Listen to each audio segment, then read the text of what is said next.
All right, today we're going to install a knoll little cam lock into our locker. If you go to Easy Keys and you buy this knoll lock, you can buy the control key. They call it CK2, and it pulls out the core.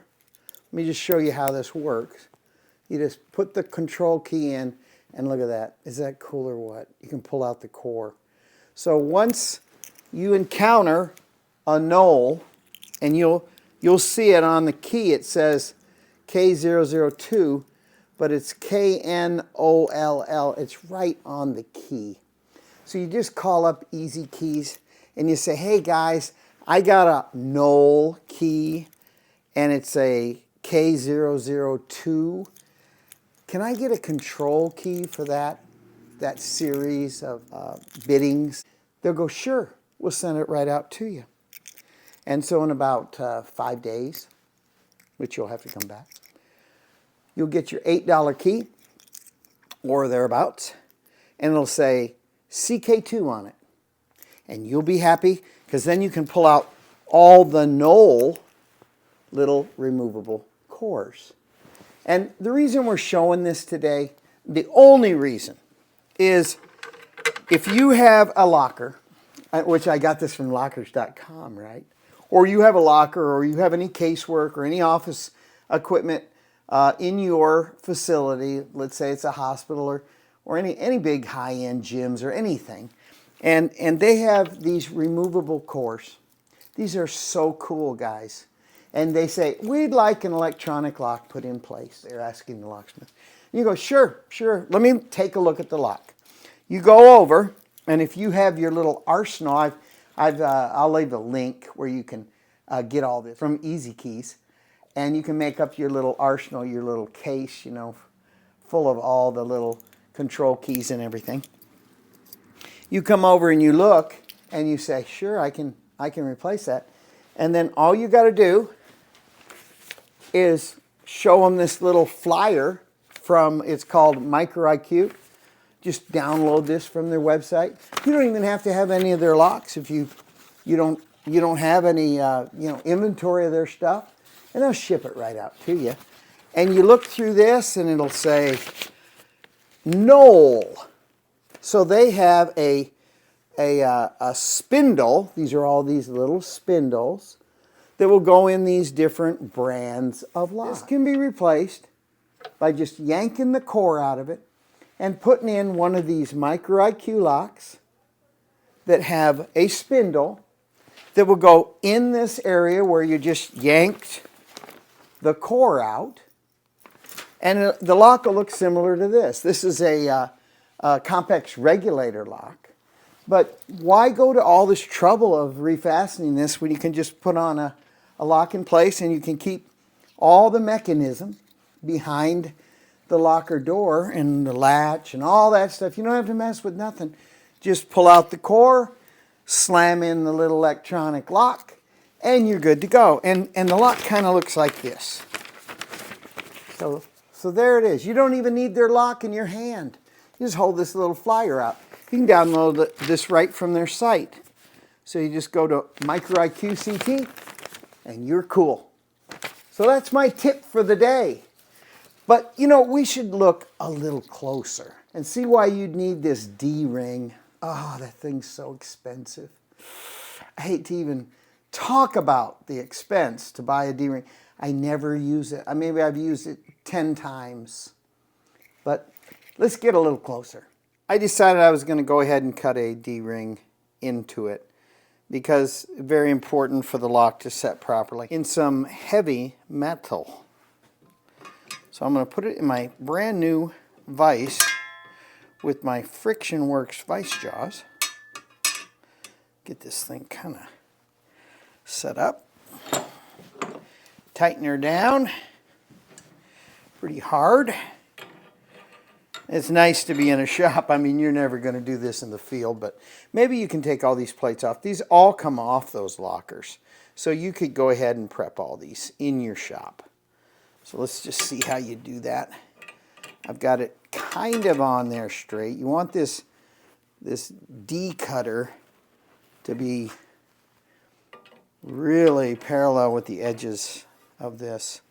All right, so you just tighten this nut. Now this is a $350 D-ring cutter. Let's just see how it works.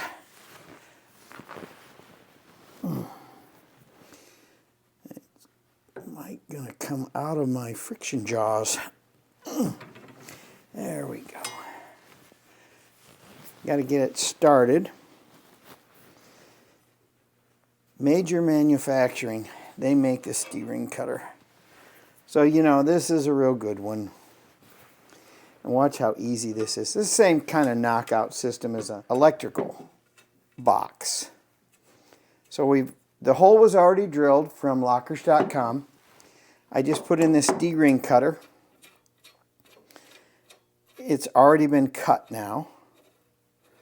So you got to hold that nut, and you got to hold this, turn this nut in with a big old crescent, or, you know, if you're doing this mass production, you'll get the right tools. You could even use a impact and socket.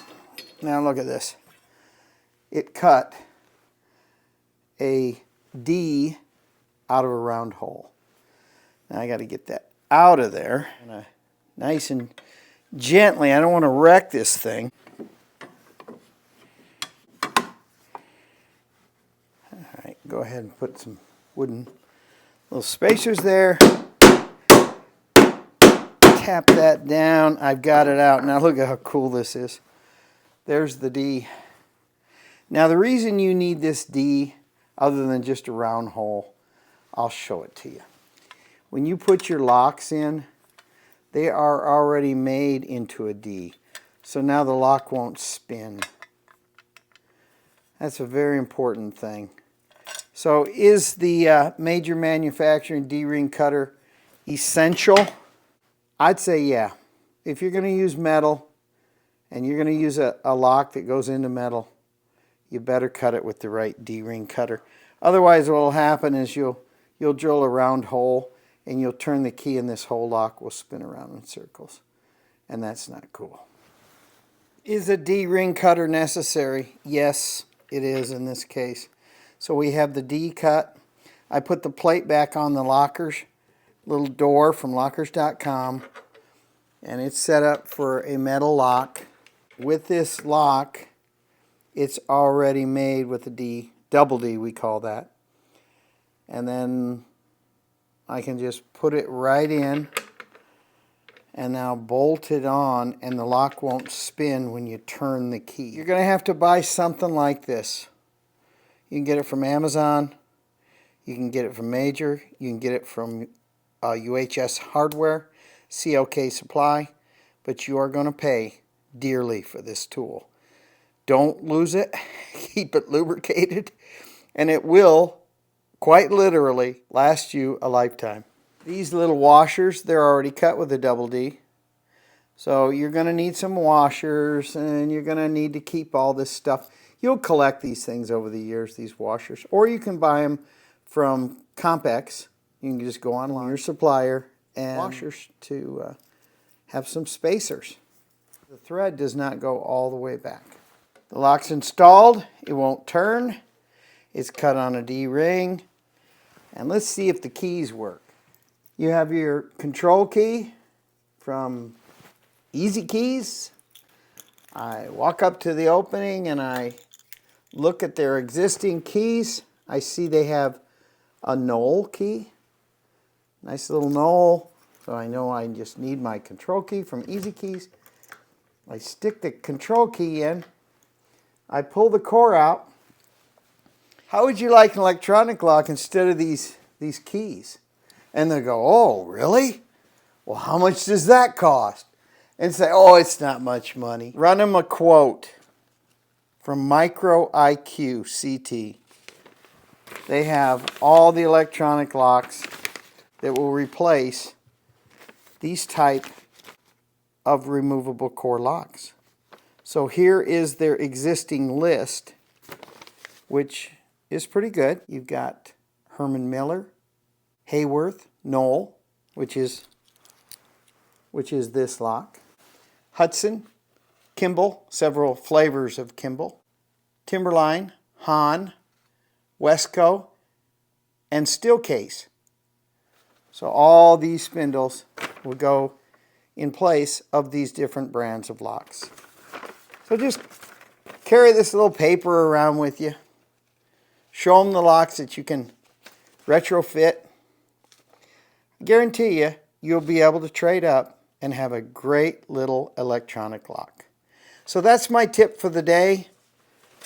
Hopefully you've enjoyed this, seeing how you can easily put a no lock on a locker, existing locker from lockers.com. If they had a no lock, then you can pull it out and that little core, replace it with a micro IQ lock. Highly suggest that. Please subscribe to my channel, tell your friends, and I'll have more door and lock tips like this coming to you in the future.